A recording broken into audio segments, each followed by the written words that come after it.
Derechos patrimoniales en derechos de autor.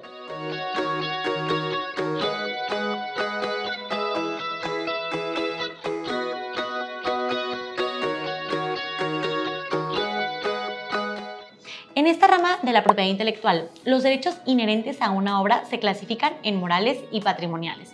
Los primeros son intransferibles, ya que están enfocados en reconocer con tal carácter al autor de una obra, es decir, que esta última únicamente sea atribuible a quien la creó, de manera que el autor siempre tendrá el derecho a que su nombre figure como el creador de la obra correspondiente. A su vez, esta clase de derechos otorga la facultad al autor de decidir si la obra ha de ser divulgada o no y, en su caso, los términos y condiciones en que podrá hacerlo. Por otro lado, los derechos patrimoniales son de naturaleza económica y otorgan la facultad de difundir o transmitir la obra por cualquier medio permitido en la ley, con fines comerciales y, contrario a los derechos morales, son transferibles, siempre y cuando cumplan los requisitos y limitantes previstas en la ley. En otras palabras, el titular de los derechos económicos de una obra puede ser una persona distinta al autor. De hecho, la ley prevé ciertos supuestos en los cuales los derechos patrimoniales corresponden en todo momento a una persona distinta del autor, como sucede en las obras por encargo, tal y como se explica más adelante. Ahora bien, es importante mencionar las limitantes previstas en la ley que deben observarse en la cesión de derechos patrimoniales, las cuales son las siguientes. La cesión de derechos debe constar en un contrato por escrito, el cual deberá estar registrado ante el Instituto Nacional de Derechos de Autor, conocido como INDAUTOR. De lo contrario, dicha transmisión de derechos no surte efectos. Toda transmisión de derechos patrimoniales debe ser de manera temporal y onerosa. ¿Qué significa esto? Que debe existir una contraprestación a favor del autor.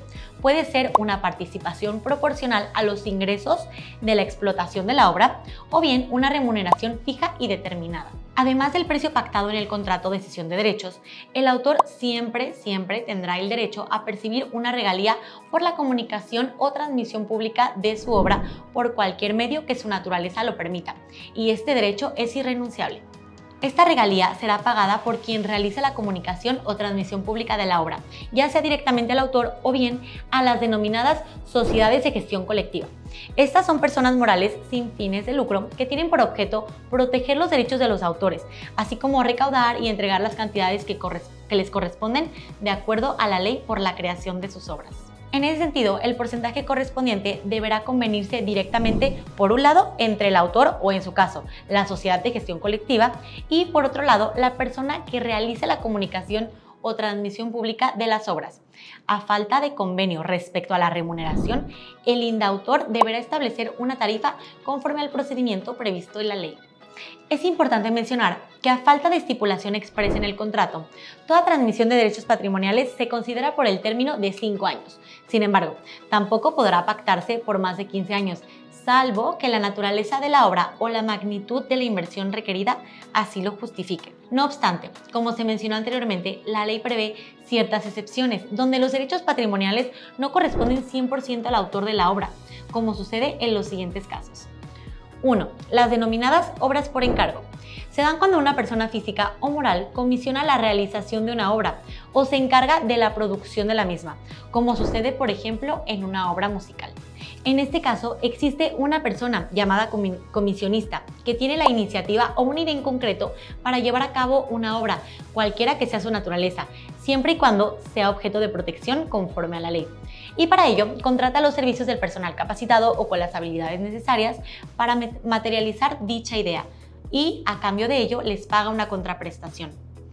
En efecto, quien gozará de los derechos patrimoniales respecto de la obra resultante es precisamente el comisionista, quien tendrá las facultades relativas a la divulgación, integridad y colección de la obra.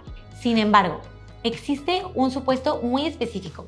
En el caso de obras musicales, la persona que participe en la misma, independientemente de la contraprestación que hubiera recibido por su participación, tendrá el derecho al pago de regalías por la comunicación o transmisión pública de la obra. Este es un derecho irrenunciable. El segundo caso se da cuando se trata de una obra realizada como consecuencia de una relación laboral, establecida a través de un contrato individual de trabajo que conste por escrito, donde las partes pueden pactar que los derechos patrimoniales corresponden en todo momento al patrón. Sin embargo, es importante mencionar que a falta de pacto en contrario, se presumirá que los derechos patrimoniales se dividen en partes iguales entre el empleado y el empleador, con la excepción de que el patrón podrá divulgar la obra sin autorización del empleado, pero no al contrario. Ahora bien, si no existe un contrato individual de trabajo debidamente firmado por ambas partes, patrón y trabajador, o bien de los términos y condiciones del mismo, no se desprende que el patrón instruya al trabajador para llevar a cabo un trabajo protegible conforme a la Ley Federal de Derechos de Autor, los derechos patrimoniales corresponderán al empleado, independientemente de que haya sido resultado de una relación laboral y por instrucción expresa del patrón. En virtud de lo anterior, es importante que el contrato de trabajo sea muy claro y preciso, en que el patrón está pagando una contraprestación al trabajador con la finalidad de llevar a cabo una obra o cualquiera de las figuras previstas en la Ley Federal del Derecho de Autor. Muchas gracias por ver este video. Esperamos que la información que te hayamos dado haya sido de utilidad y si quieres saber más de estos temas, síguenos en nuestras redes.